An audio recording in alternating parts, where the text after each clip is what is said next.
Hello everyone. Today I would like to tell you a short talk on news.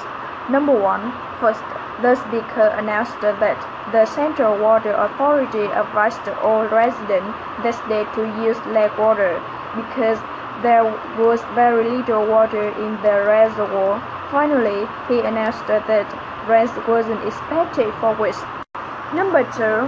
First, the speaker announced that patients at City Hospital had received holiday gifts that day. Next, he said that children from local school had distributed presents to many of patients. Finally, he said that keeping in spirit of holiday season, the doctors and nurses had been given presents as well. Number 3. First, the speaker announced that Computer Magazine had reported that the California Computer Company had announced the entry of the new computer. Next, he said that computer was smaller and faster than all the computers currently on market. Finally, he commented that the business travelers would find it very useful. Number 4. First, the speaker announced that all banks and public offices had been closed that day because of the heavy snowfall. Next, he announced that school had been closed and would remain closed until the week after. Finally, he announced that most roads were closed, so the residents had been advised to stay home.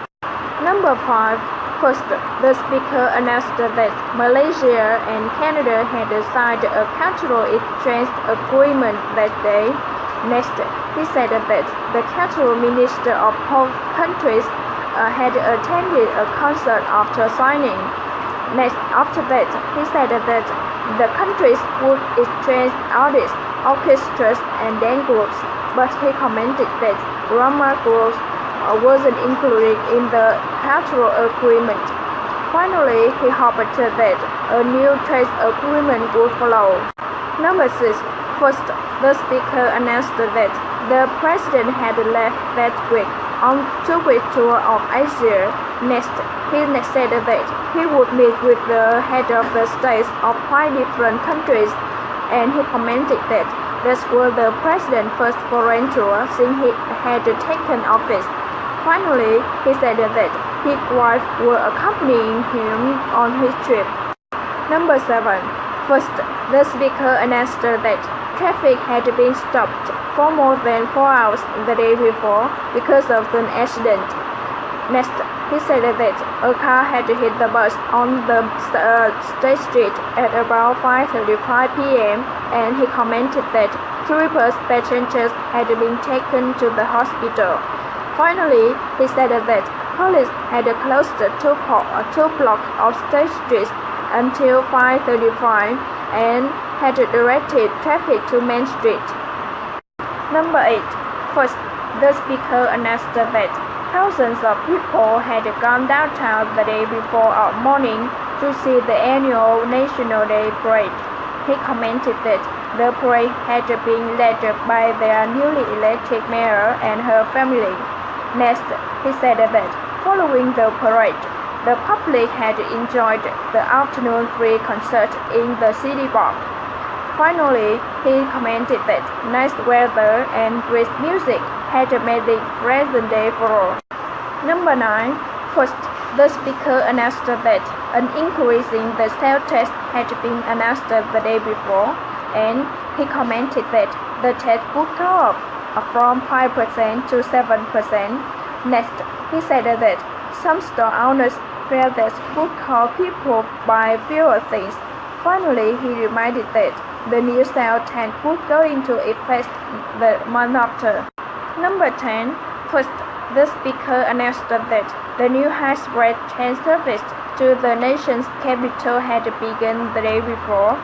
Next, he said that the passenger had said that they prefer taking the trains because it were more convenient than plane, and free press left from the downtown train station for the capital. Finally, he said that the trip took 2 hours and 45 minutes by train but only 1 hour by plane. Number 11. First, the speaker announced that the United Nations had appealed to its membership that day for an additional $20 million to buy more trucks and spare parts to speed distribution of supplies to the victims of East Africa famine. Next, he said that the food and medicines donated by concerned government were piling up at the port. Finally, he announced that the United Nations spokespeople said that if the food couldn't be moved to the approximately 10.8 million famine victims, distribution of grain and would be cut in half within 3 months. Number 10. First, the speaker announced that Japan's high saving rate will a threat on the Japanese economy and on the rest of the world as well. Next, he said that for decades, that high saving pattern provided inexpensive investment funds to businesses, which have spurred Japan's high economic growth, but there were a downside to high saving pattern that was the scarcity of consumer loans. After that, he said that a high saving rate reduced the value of yen in the international market. Finally, he said that expands Japan's trade surplus, which in turn caused protectionist pressure in other countries. Number 13. First, the speaker announced that the Kenyan Minister of Trade had paid an unannounced visit to Kenya the weekend before for talk with its president. Next, he said that the two had discussed the improving trade relations between the two countries over 6 months before. Finally, he said that commercial affairs had dominated the attention of respective embassies there since the first trade pact had been signed the January before.